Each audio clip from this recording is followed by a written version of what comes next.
ẹ̀kún omi ba ogunlọ́gọ̀ dúkìá jẹ́.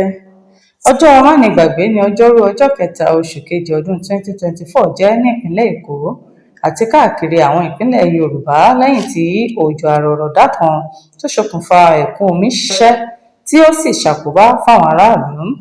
Bí àwàdà bí eré ní òjò ọ̀hún bẹ̀rẹ̀ ní ìdájí ọjọ́rú láì mọ̀ pé òjò náà yóò rọ̀ títí ilẹ̀ yóò fi ṣú ni. Àwọn olùgbé láwọn ìpínlẹ̀ tí òjò náà ti rọ̀ tí wọ́n lọ sẹ́nu iṣẹ́ láàárọ̀ kùtù ní òjò àrọ̀rọ̀dá kọ́ ní ipa tó lágbára lórí wọn. Ní àti àárọ̀ kùtù ọjọ́rú yìí ni ọwọ́ òjò náà ti le tó sì fa ẹ̀kún omi èyí tó bo títì mọ́lẹ̀ láwọn agbègbè tó wà yíká ilẹ̀ Yorùbá, pàápàá káàkiri ìlú Èkó.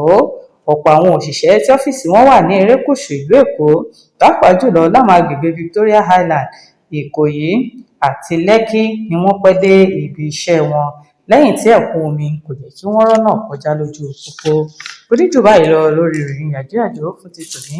Orúkọ mi òun ni Olúwafúnmiláyọ̀ Adéṣẹwà láti ìkànnì Jígí Alára. Ká fìre pàdé.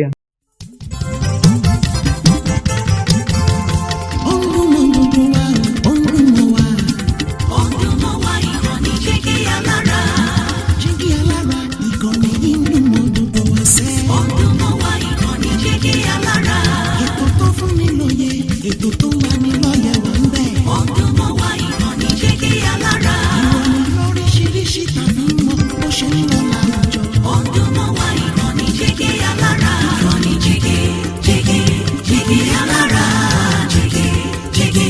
Jígí Alára.